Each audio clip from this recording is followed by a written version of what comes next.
ഓം നമഃശിവായ. നമസ്കാരം. ജ്യോതിഷ നിലയത്തിലേക്ക് സ്വാഗതം. മഹാശനിമാറ്റം, അഷ്ടമ ശനി, കണ്ടക ശനി, ഏഴര ശനി ഈ നക്ഷത്ര ജാതകർ ശ്രദ്ധിക്കുക. സൂര്യദേവന്റെ രണ്ടാം ഭാര്യയായ ഛായാദേവിയുടെ പുത്രനാണ് ശനീശ്വരൻ അഥവാ ശനിദേവൻ. നവഗ്രഹങ്ങളിൽ ഈശ്വരസ്ഥാനം കൽപ്പിക്കപ്പെടുന്ന ശനീശ്വരൻ നന്മ ചെയ്യുന്നവർക്ക് രക്ഷകനും ദുഷ്ടർക്ക് ശിക്ഷകനുമായിട്ട് ജ്യോതിഷ വിശ്വാസികൾ കരുതുന്നു. ശനി എന്ന് പറയുന്ന ഗ്രഹമാണ് ഒരു രാശിയിൽ ഏറ്റവും കൂടുതൽ കാലം ആ രാശിയിൽ സഞ്ചരിക്കുന്നത്. 2.5 വർഷക്കാലമാണ് ശനി സഞ്ചരിക്കുന്നത് എങ്കിലും ചില സമയങ്ങളിൽ അത് 2.5 മുതൽ 3 വർഷം വരെ ഒരു രാശിയിൽ സഞ്ചരിക്കും. ശനി എന്ന് പറയുന്ന ഗ്രഹം പ്രപഞ്ചത്തിന്റെ ആയുർകാരകനും കർമ്മകാരകനുമായ ഗ്രഹമാണ്. ഇവിടെ ഇനി പറയാൻ പോകുന്നത് 2025 മാർച്ച് 29 ശനിമാറ്റം സംഭവിക്കുമ്പോൾ ഏഴര ശനി, കണ്ടക ശനി, അർദ്ധാഷ്ടമ ശനി, അഷ്ടമ ശനിയൊക്കെ ആരംഭിക്കുന്ന രാശികളിൽ ഉൾപ്പെടുന്ന നക്ഷത്ര ജാതകരെ പറ്റിയാണ്. നിങ്ങളുടെ ജാതകത്തിൽ ശനിയുടെ സ്ഥാനം അനുസരിച്ച് ഇവിടെ പറയുന്ന ഫലങ്ങളിൽ വ്യത്യാസമുണ്ടാകും. നിങ്ങളുടെ ജനന ജാതകം പരിശോധിച്ചാൽ മാത്രമേ ശനിമാറ്റം നിങ്ങൾക്ക് എങ്ങനെയെന്ന് വിശദമായി മനസ്സിലാക്കാൻ സാധിക്കൂ. സ്വന്തം ജനന ജാതക പ്രകാരം നിങ്ങൾക്കൊരു ശുഭഗ്രഹത്തിന്റെ ദശയാണ് നടക്കുന്നതെങ്കിൽ ഈ ദോഷഫലങ്ങൾ നിങ്ങൾക്ക് കുറവായി അനുഭവപ്പെടും. 2025 മാർച്ച് മാസത്തോടു കൂടി ഏഴര ശനി ആരംഭിക്കുന്ന രാശിക്കാരാണ് മേടം രാശിക്കാർ. മേടം രാശിക്കാരെ സംബന്ധിച്ച് ഏഴര ശനിയുടെ തുടക്ക കാലഘട്ടമാണ്. ആ ഏഴര ശനിയിലെ ആദ്യത്തെ 2.5 വർഷം ആരംഭിക്കാൻ പോകുകയാണ് മാർച്ച് 29. ഏഴര ശനി എന്ന് പറയുന്നത് എല്ലാവർക്കും ഒരുപോലെ ദോഷം നൽകുന്ന ഒന്നല്ല. ഓരോ കാലഘട്ടത്തിൽ അനുഭവത്തിൽ വരുമ്പോൾ വ്യത്യാസമുണ്ടാകും. ഏഴര ശനി ഏറ്റവും അധികം ബാധിക്കുന്നത് ജനന ജാതക പ്രകാരം ഒരു പാപഗ്രഹത്തിന്റെ ദശ നടക്കുന്നവർക്കാണ്. എന്നാൽ നിങ്ങളുടെ ജാതകത്തിൽ ലഗ്നത്തിന് ശുദ്ധനായിട്ടുള്ള ഒരു ഗ്രഹത്തിന്റെ ദശ ഇപ്പോൾ നടക്കുന്നുണ്ടെങ്കിൽ ആ വ്യക്തികൾക്ക് ഏഴര ശനിദോഷം ബാധിക്കുന്നതല്ല. പൊതുവെ ഏഴര ശനികാലം അലച്ചിൽ, ബുദ്ധിമുട്ട്, പ്രയാസങ്ങൾ, പ്രശ്നങ്ങൾ, പ്രതിസന്ധികൾ അനുഭവത്തിൽ വരുന്നതായി കാണപ്പെടുന്നു. ശനി 12ാം ഭാവത്തിൽ സഞ്ചരിക്കുമ്പോൾ വരവിനേക്കാൾ കൂടുതൽ ചിലവുകളാണ് ഉണ്ടാവുക. ജീവിതത്തിൽ ഉയർച്ചയ്ക്കായി തുടങ്ങി വയ്ക്കുന്ന പലതും അവസാനം കഷ്ടതകളായി മാറി ബുദ്ധിമുട്ടുകൾ ഉണ്ടാവും. ആരോഗ്യപരമായ പ്രശ്നങ്ങൾ, ആശുപത്രിവാസം എന്നിവയൊക്കെ വന്നു ചേരും. ഉള്ളത് എന്താണോ അത് നിലനിർത്തി കൊണ്ടുപോകുന്നതാണ് ഈ കാലഘട്ടത്തിൽ നല്ലത്. കർമ്മ മേഖലയിലും ബിസിനസ്സിലുമൊക്കെ വളരെ ശ്രദ്ധിച്ച് മുൻപോട്ട് പോകേണ്ട സമയമാണിത്.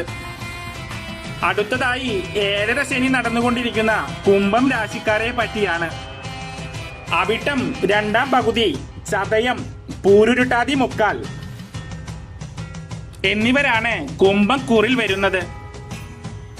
ഈ കൂറുകാരുടെ 2ാം ഭാവത്തിലേക്കാണ് മാർച്ച് 29 ശനി പ്രവേശിക്കുക. ഇത് ഈ കൂറുകാരുടെ ഏഴര ശനിയുടെ അവസാന ഭാഗമാകുന്നു. അതായത് ഈ നക്ഷത്ര ജാതകർ കഴിഞ്ഞ 5 വർഷമായി ശനിയുടെ ദോഷങ്ങൾ അനുഭവിച്ചു വരികയാണ്. 2ാം ഭാവം എന്നത് ധനസ്ഥാനവും വാക്സ്ഥാനം എന്നറിയപ്പെടുന്നു. സാമ്പത്തികമായ പ്രതിസന്ധികൾ, ധനനഷ്ടം, ഭീമമായ ചിലവുകൾ സംഭവിക്കാം. കൂടാതെ കുടുംബത്തിലും ജോലിസ്ഥലത്തുമെല്ലാം ലഗ്നങ്ങൾ വന്ന് ഭവിക്കും. അതുകൊണ്ട് തന്നെ ധനവും വിലപിടിപ്പുമുള്ള രേഖകളുമെല്ലാം വളരെ സൂക്ഷ്മമായി സൂക്ഷിക്കേണ്ടതുണ്ട്.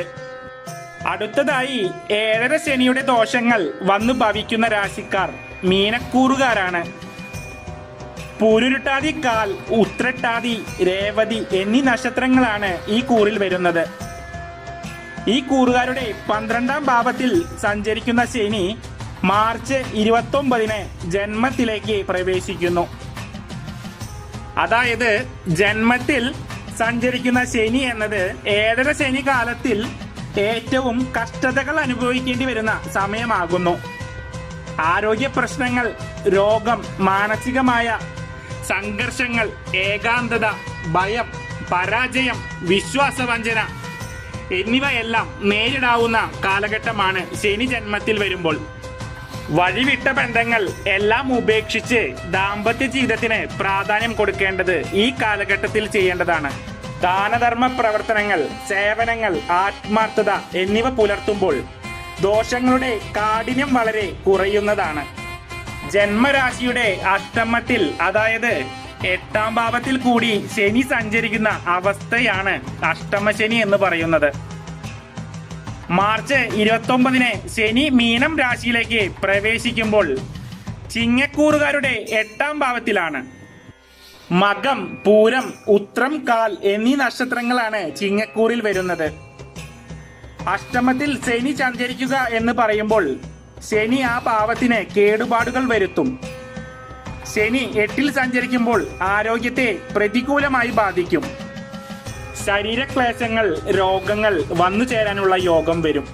കാര്യങ്ങൾ നടന്നു കിട്ടാൻ കാലതാമസം, പരാജയം, കർമ്മരംഗത്തെ ബുദ്ധിമുട്ട് എന്നിവയും അനുഭവത്തിൽ വരാനുള്ള സാധ്യതകളുണ്ട്.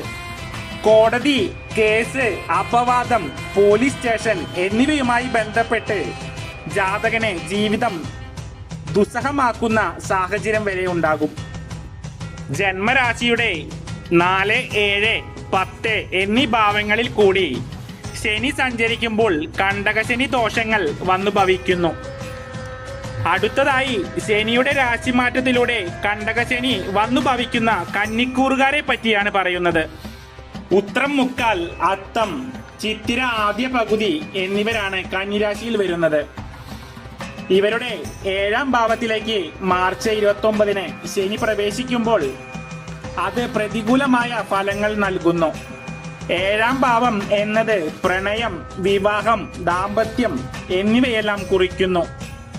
അതായത് ദാമ്പത്യ ജീവിതത്തിൽ പ്രതിസന്ധികൾ, അപവാദം എന്നിവയ്ക്കും ഭാര്യ ഭർത്തൃ ബന്ധത്തിലെ വിള്ളലുകൾ, കുടുംബ ബന്ധങ്ങളിലെ അകലിച്ച ഈ സമയത്ത് ഏറെയാക്കുന്നു. അടുത്തതായി ശനീശ്വരന്റെ രാശി മാറ്റത്തിൽ കണ്ടകശനി ദോഷം വരുന്ന രാശിക്കാർ ധനുക്കൂറുകാരാണ്. ഈ കൂറുകാരുടെ 4ാം ഭാവത്തിലാണ് ശനി പ്രവേശിക്കുന്നത്. ഇപ്പോൾ ഏറ്റവും അനുകൂലമായ ഫലങ്ങൾ നൽകുന്ന ശനി ഈ കൂറുകാർക്ക് ഇനി പ്രതികൂലമായ ഫലങ്ങൾ നൽകും.